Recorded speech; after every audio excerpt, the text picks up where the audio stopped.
शुभ प्रभात। कैसे हैं आप सभी लोग। कक्षा 12 यूपी बोर्ड हिंदी कक्षा में आप लोगों का एक बार फिर से स्वागत करता हूं।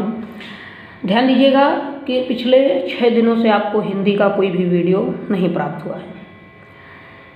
इस विषय में बहुत ज़्यादा तो नहीं, बस इतना कहना चाहूँगा कि थोड़ा सा कुछ व्यवधान था जिसको मैंने दूर करने का प्रयास किया और कुछ इस विषय में नई वीडियोज़ नहीं बना पाया हूँ, किंतु आज आपकी सभी समस्याओं का समाधान लेकर मैं एक बार फिर उपस्थित हुआ हूँ। समस्याएं क्या, आप लोग जानते ही हो, आप लोग कभी कोई समस्या ही नहीं रखते, जिसे देखकर ऐसा लगता है कि शायद पढ़ नहीं रहे हो। फिर भी बात कर रहे थे हम लोग हिंदी साहित्य की विधाओं की।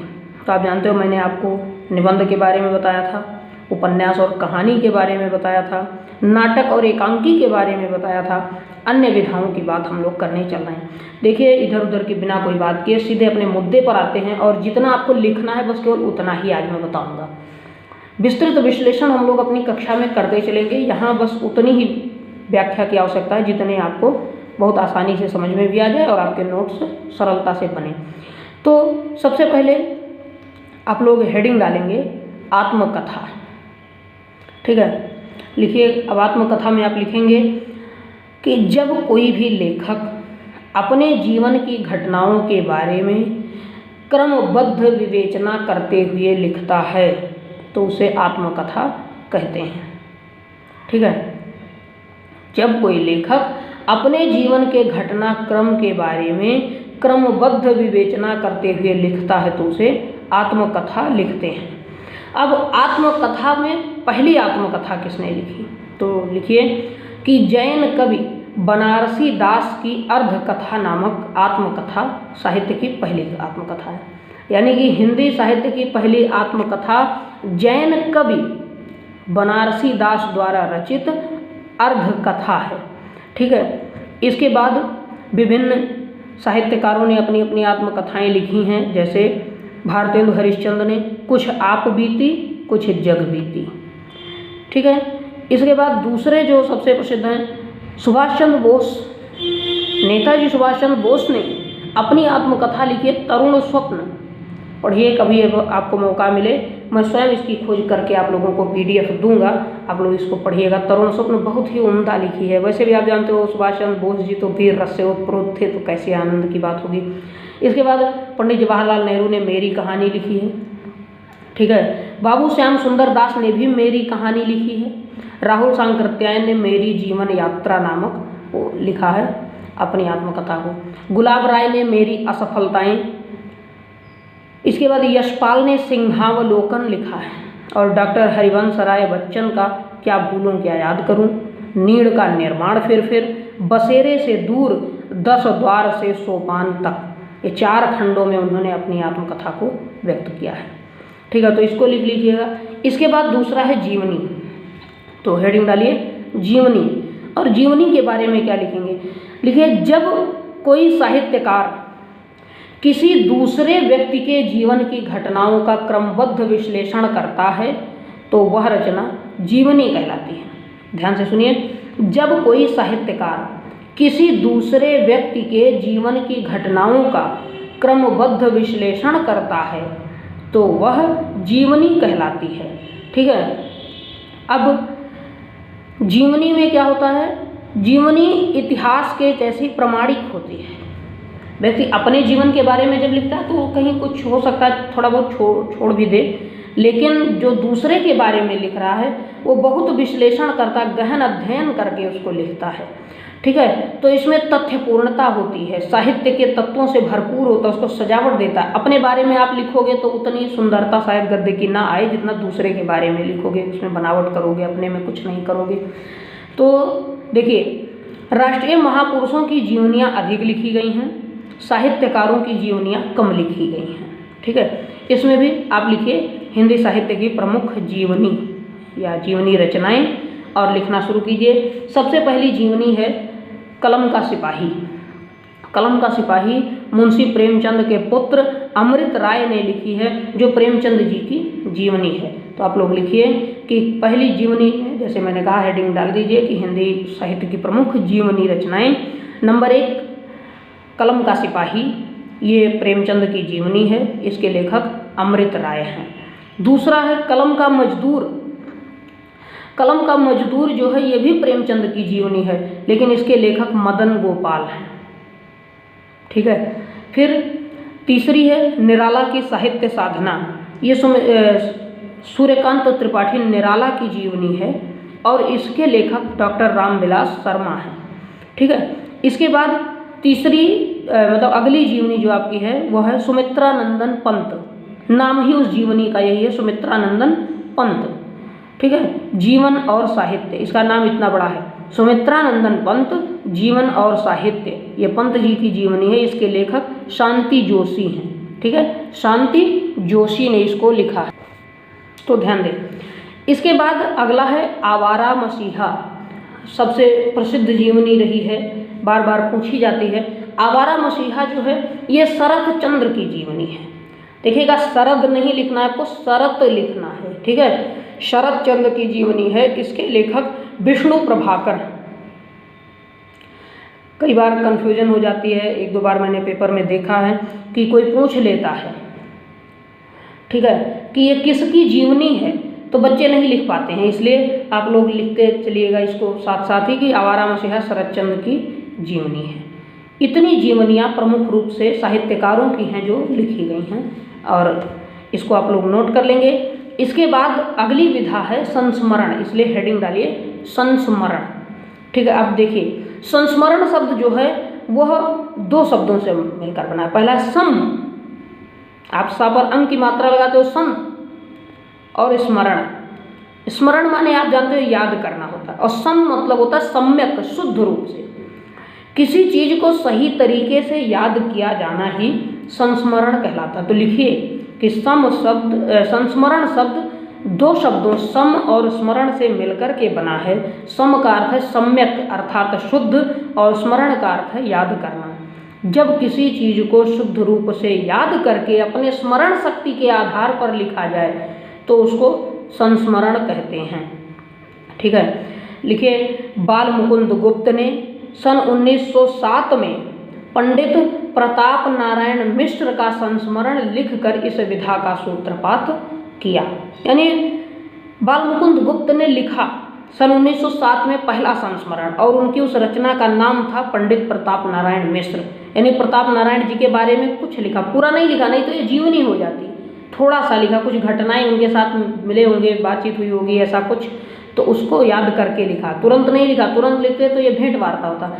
जब किसी चीज़ को याद करके लिखा जाए तो वो संस्मरण है। जैसे कि अब आप इस समय 12th क्लास में पढ़ रहे हो, आप हाई स्कूल में पढ़ते थे, कोई घटना घटित हुई हो, उसके बारे में आप सोच सोच कर एक एक चीज़ को याद करो कई दिनों तक, क्या क्या हुआ था, किसने किसी बारे, किसी मान लो लड़ाई झगड़ा ही हो गया, किस लिए हुआ था, क्यों हुआ था, आपने क्या सोचा, सामने वाले ने क्या कहा, दूसरे तीसरे ने, ये सब चीज़ें याद कर करके आप जब लिखोगे तो यह संस्मरण कहलाएगा। ठीक है। तो इसके बाद डॉक्टर गोविंद त्रिगुणायत के अनुसार संस्मरण का प्रथम लेखक सत्यदेव परिव्राजक है। अब ध्यान दीजिए, दो मतभेद यहाँ भी हो गए। पहला तो यह है कि बाल मुकुंद गुप्त ने 1907 में इसको आरंभ किया था, किंतु किसी और ने कह दिया कि संस्मरण के प्रथम लेखक सत्यदेव परिव्राजक हैं, जिनकी रचना है मेरी कैलाश यात्रा। ठीक है। लेकिन ये यात्रा वृत्त भी है, इसलिए इसको नहीं मानेंगे हम लोग। जब भी आपसे पूछा जाए संस्मरण किसने लिखा पहला, तो आप लिखोगे बाल मुकुंद गुप्त ने पंडित प्रताप नारायण मिश्र नामक संस्मरण लिखा। अब कुछ संस्मरण और उनके लेखकों के नाम भी लिख लीजिए। महादेवी वर्मा का संस्मरण है स्मृति की रेखाएं। ठीक है, स्मृति की रेखाएं संस्मरण है। कन्हैयालाल मिश्र प्रभाकर का संस्मरण है दीप जले शंख बजे। हरिवंश राय बच्चन ने लिखा है नए पुराने झरोखे। उपेंद्र नाथ अष्ट ने लिखा है मंटो मेरा दुश्मन। विष्णु प्रभाकर ने कुछ शब्द कुछ रेखाएं नामक संस्मरण लिखा है। ठीक है। इसके बाद डॉक्टर नगेंद्र ने चेतना के बिंब लिखे हैं। रामधारी सिंह दिनकर जी ने लोकदेव नेहरू नाम का एक संस्मरण लिखा है। ठीक है। इसके बाद अगली हेडिंग डालिए यात्रा वृत्तांत। अब यात्रा वृत्तांत तो आप ऐसे ही समझ गए कि जब भी हम अपनी किसी यात्रा का वर्णन लिखते हैं, यात्रा वृत्तांत पर प्राय निबंध तक पूछे जाते रहे हैं परीक्षाओं में, किसी यात्रा का वर्णन कीजिए, या किसी मेले का आपने यात्रा किया, कभी रेलगाड़ी की यात्रा का वर्णन कीजिए, तमाम चीज़ें पूछी जाती रही हैं। ठीक है, तो आप यहाँ लिखिएगा क्या कि यात्रा शब्द संस्कृत की एक धातु है, स्ट्रन, आधा मूर्धन्य सा है, टा में आधा रा है और ना, स्ट्रन धातु में। ठीक है, नहीं एक चीज़ देखिए, थोड़ा सा चूक हो गया, यात्रा के लिए या धातु है, या धातु है, इसमें स्ट्रन प्रत्यय है। ठीक है, स्ट्रन प्रत्यय में, या धातु में स्ट्रन प्रत्यय को जोड़ करके यात्रा शब्द बना हुआ है। फिर भारतेंदु हरिश्चंद्र जी के कई यात्रा वृत्तांत कवि वचन सुधा नामक उनकी पत्रिका में संस्मरण के यात्रा वृत्त के रूप में प्रकाशित होते रहे हैं। तो ध्यान दीजिएगा, सबसे पहली उनकी जो यात्रा वृत्त है वो है सरयू पार की यात्रा।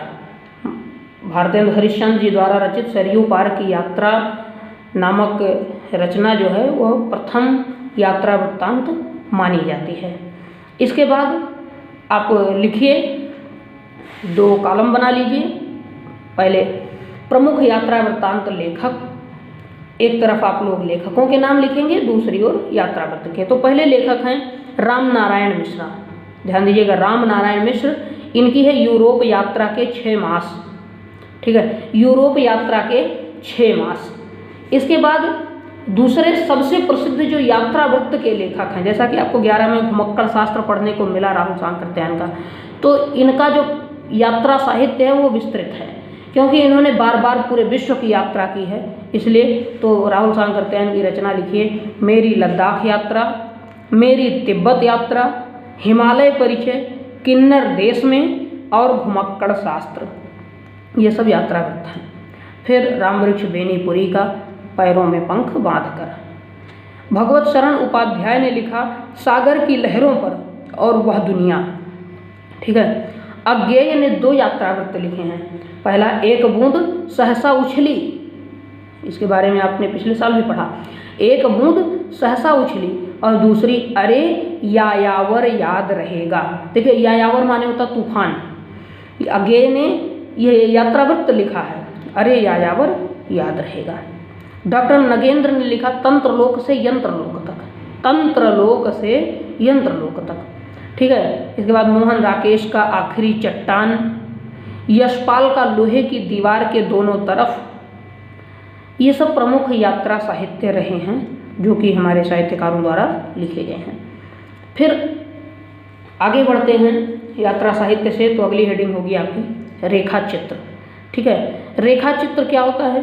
देखिए, किसी वस्तु, किसी व्यक्ति या किसी घटना को अथवा किसी भाव को भी, जो आप सोचते हैं, जो आप कल्पना करते हैं, अपने किसी भाव को भी आप कम से कम शब्दों में, यानी छोटा सा मर्मस्पर्शी बना करके बड़े ही भावपूर्ण ढंग से सजीव अंकन कर दीजिए, वही रेखा चित्र कहलाता है। आपने किसी व्यक्ति को देखा, उसके रूप, रंग, चाल ढाल के बारे में छोटा सा एक ब्यौरा दे दीजिए।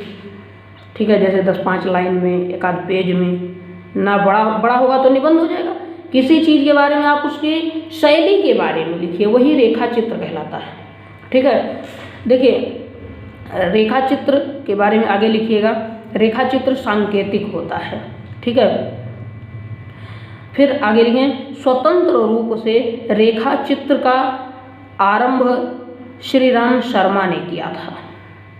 आप श्री राम शर्मा के बारे में जानते हो, श्री राम शर्मा एक प्रसिद्ध शिकारी रहे हैं। ठीक है, जिन्होंने 9th क्लास में अपने स्मृति नाम की उनकी कहानी पढ़ी थी, जिसमें वो कुएं में जाकर के सांप से लड़कर चिट्ठियाँ निकाल लाते हैं। तो श्री राम शर्मा ने ही संस्मरण मतलब रेखा चित्र लिखना आरंभ किया था। इसके बाद फिर इनकी रचना का नाम तो नहीं प्राप्त हो पाया है, किंतु 2 प्रमुख रेखा चित्र लेखक मिले हैं, जिनमें पहले हैं रामवृक्ष बेनीपुरी। इनकी 3 रचनाएं हैं रेखा चित्र में। ठीक है, लाल तारा, गेहूं बनाम गुलाब, गेहूं और गुलाब है, उसमें से गेहूं बनाम गुलाब शीर्षक आपके कोर्स में 11 में था, और माटी की मूर्तें। ठीक है, ये इनके रेखा चित्र हैं। दूसरे देवेंद्र सत्यार्थी, देवेंद्र सत्यार्थी की रचना है रेखाएं बोल उठी, सौंदर्य बोध, और रविंद्रनाथ ठाकुर। ठीक है, इसके बाद देखिए आज ही मैं चाहता हूँ कि सारी विधाओं के बारे में हम लोग पढ़ लें, तो 2-3 और बची हुई हैं जिनको हम लोग पढ़ करके आज समाप्त करते हैं। अगली हेडिंग आप लोग डालिए रिपोर्ताज। रिपोर्ताज के बारे में बहुत अधिक बताने की जरूरत नहीं है। रिपोर्ताज शब्द जो है अंग्रेजी के रिपोर्ट से बना है, यह आधुनिक काल की विधा है। किसी घटना का यथावत वर्णन कर देना, उसी रूप में वर्णन करना ही रिपोर्ताज कहलाता है। आप देखिए पेपर में, अखबारों में जो न्यूज़, जो समाचार छपते हैं वो रिपोर्ट होते हैं। एक रिपोर्टर क्या करता है, घटना का अवलोकन करता है, वहाँ लोगों से कुछ बातें करता है और उसको अपने लेख में लिखता है, फिर उसे उठा करके दे देता है प्रेस को। उसमें जो भी सही चीज़ें हैं जांच के अनुसार प्रमाणित पाई गई हैं, काट छाँट करके वो चीज़ छाप दी जाती है, वही रिपोर्ट है। तो किसी भी घटना का यथावत वर्णन करना, लेखक का घटना से प्रथम साक्षात्कार आवश्यक होता है। लेखक जो है वो घटना के बारे में अपनी राय देता है। तो इस विधा का आरंभ कब हुआ? ठीक है, देखिए बंगाल में जब भयानक अकाल पड़ा था, ठीक है, सन 1943 में एक साहित्यकार हुए हैं रांगेय राघव। ठीक है, रांगेय राघव ने तूफानों के बीच में नाम से एक रिपोर्ताज लिखा था, एक रिपोर्ट तैयार की थी बंगाल के अकाल के बारे में, जिसका नाम है तूफानों के बीच में। ये सन 1943 की बात है। ठीक है, इसके बाद उपेंद्रनाथ अश्क ने पहाड़ों में प्रेममयी संगीत, रामनारायण उपाध्याय ने गरीब और अमीर, धर्मवीर भारती ने युद्ध यात्रा नामक रिपोर्ताज लिखा है। ठीक है, शमशेर बहादुर सिंह इस विधा के प्रमुख लेखक रहे हैं। उन्होंने प्लाट का मोर्चा लिखा, प्लाट का मोर्चा।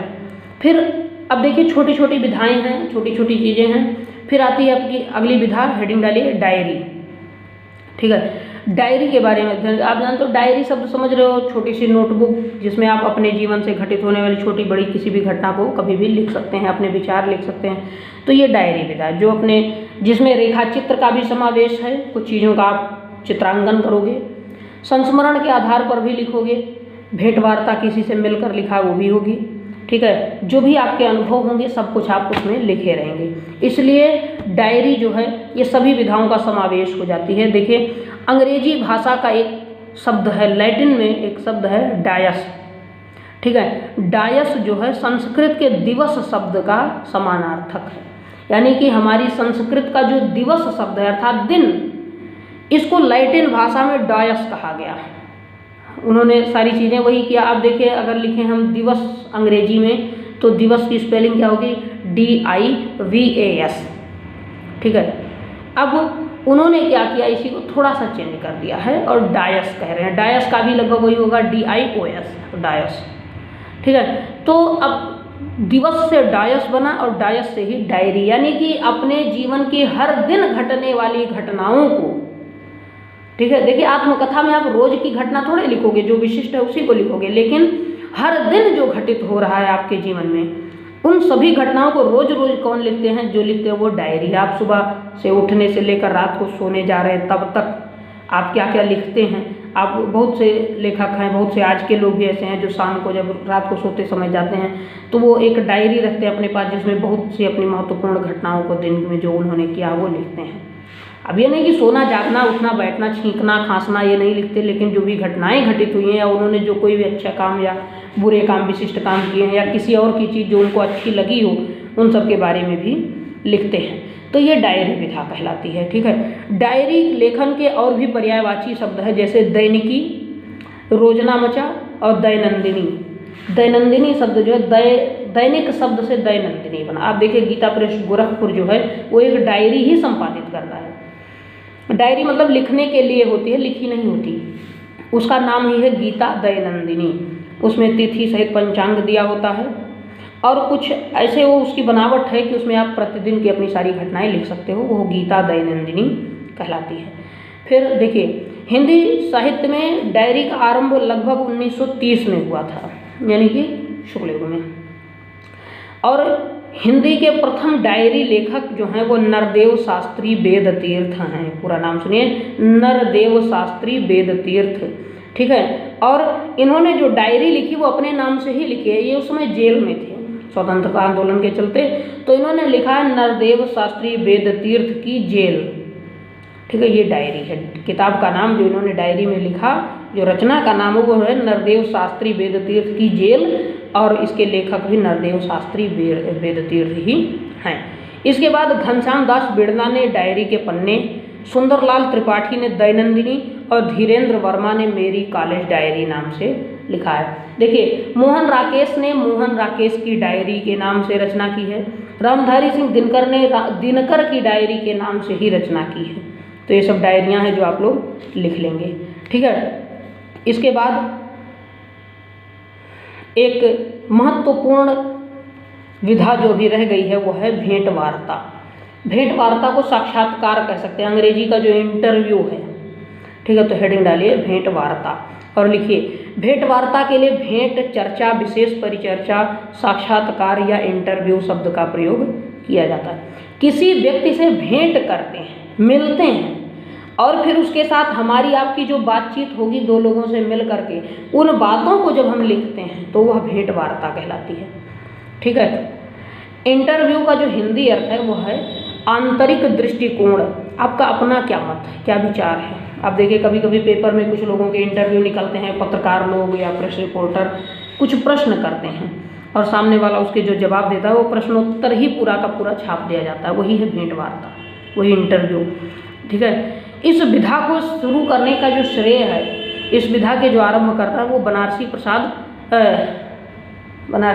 जी नहीं हैं, वो तो अपने यहाँ पढ़ा रहे हैं, बनारसी दास चतुर्वेदी हैं, ठीक है। अब देखिए बाराबंकी रोड पर फैजाबाद से आगे बढ़ते हुए बाबू बनारसी प्रसाद चतुर्वेदी का महाविद्यालय भी है।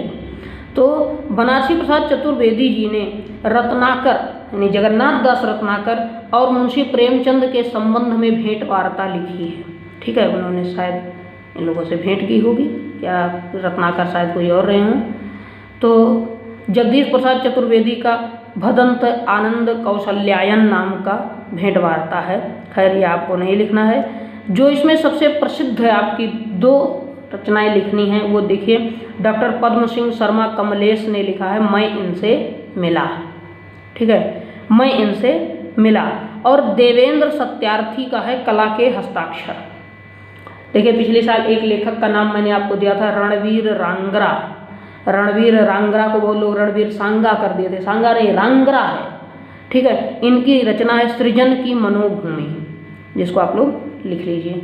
इसके बाद पत्र साहित्य की बात करें, आप जानते हैं कि पंडित जवाहरलाल नेहरू जिस समय स्वतंत्रता आंदोलन के चलते जेल में थे, उस समय उन्होंने अपनी पुत्री इंदिरा गांधी जो थी, जिनका बचपन का नाम प्रियदर्शिनी था, ठीक है, उन्होंने इंदिरा को बहुत से पत्र जेल से ही लिख करके भेजे थे।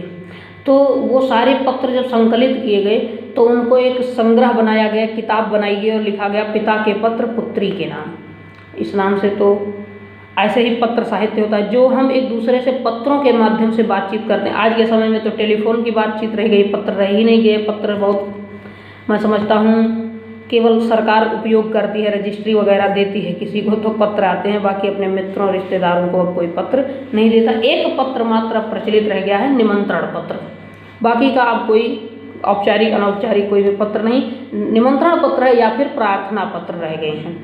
तो इन पत्रों को ही मान लीजिए, जैसे प्रार्थना पत्र में भी हम किसी ऑफिस को, किसी कार्यालय को अगर पत्र देते हैं प्रार्थना पत्र, तो उधर से भी हमको पत्र के माध्यम से ही बताया जाता है, ठीक है।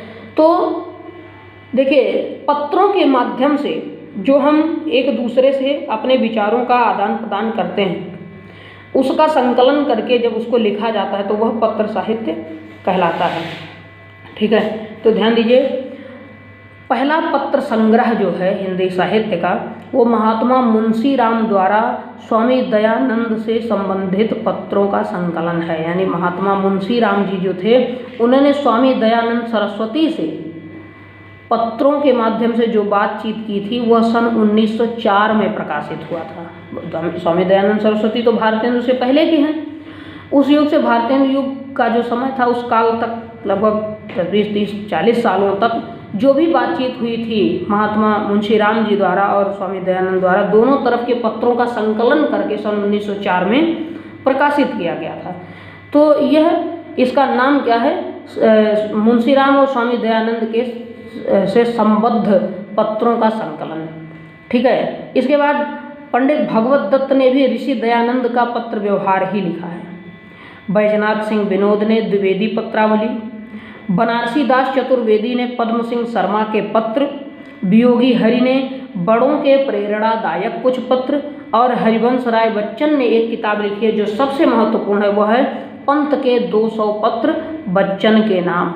यानी हरिवंश राय बच्चन को सुमित्रानंदन पंत जी द्वारा 200 चिट्ठियाँ लिखी गई थीं। उन सभी 200 पत्रों को इकट्ठा करके हरिवंश राय बच्चन ने लिखा पंत के पत्र, पंत के 200 पत्र बच्चन के नाम। ये सन 1971 में लिखा गया था। ठीक है, ऐसे ही काका कालेलकर ने गांधी जी को जो पत्र लिखे थे ये संग्रहित हुए हैं बापू के पत्र के नाम से। काका कालेलकर का बापू के पत्र नाम से भी संग्रहित किया गया है।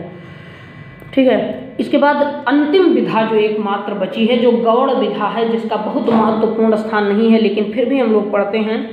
जैसे आनंद की खोज पागल पथिक नाम का एक पाठ जो साहित्यिक हिंदी में था, इसमें ध्यान दीजिए, आप लोग हेडिंग डालेंगे गद्य गीत या गद्य काव्य। ठीक है, अब देखिए, जब गद्य में भी काव्य के जैसी लय दिखाई पड़े, काव्य के जैसी कल्पनाएं दिखाई पड़ने लगी, ठीक है, तो उसको गद्य गीत का नाम दिया जाता है। देखिए, इसमें वैयक्तिक यानी व्यक्तिगत आशा निराशा, सुख दुख, प्रेम करुणा भक्ति आदि भावों को दर्शाया जाता है। भावपूर्ण यानी गद्य के बारे में आपने जैसा कि पढ़ा, गद्य जो होते हैं वो तर्क प्रधान होते हैं, विचार प्रधान होते हैं, किंतु जब उनको भाव प्रधान कर दिया जाए तो वो गद्य गीत हो जाता है। गद्य गीत में सबसे पहला गद्य गीत जो है वो राय कृष्ण दास द्वारा लिखा गया कवींद्र रवींद्र का स्पष्ट प्रभाव। ठीक है, कवींद्र रवींद्र का स्पष्ट प्रभाव के नाम से राय कृष्ण दास ने एक गद्य गीत लिखा था। ठीक है, बाकी राय कृष्ण दास के और भी गद्य गीत हैं, जैसे साधना, छाया का पथ और प्रवाल। माखनलाल चतुर्वेदी का है साहित्य देवता। ठीक है, और ब्रह्मदेव नाम के एक लेखक हैं जिन्होंने निशीथ यानी निशीथ माने आधी रात, इस नाम से गद्य गीत लिखा है। आप लोग इतने तक लिख लीजिएगा। अगले दिन मैं आपको एक PDF भेजूंगा जिसमें आपकी किताब में जो भी विकल्पीय प्रश्न दिए गए हैं उनके उत्तर समावेशित हैं। यहाँ जाकर के आज हमारा गद्य साहित्य का इतिहास समाप्त हो गया है। अब हम लोग कल से काव्य साहित्य का इतिहास भी पढ़ेंगे। ठीक है, तो आप लोग इतने को पढ़िएगा, समस्या होने पर मुझसे पूछें। मेरा नंबर एक बार आज मैं फिर से दोहराना चाहूँगा, 88 40 59 11 62 पर मैं हमेशा अवेलेबल रहता हूँ। जब भी आपकी इच्छा हो बात कर सकते हैं। धन्यवाद।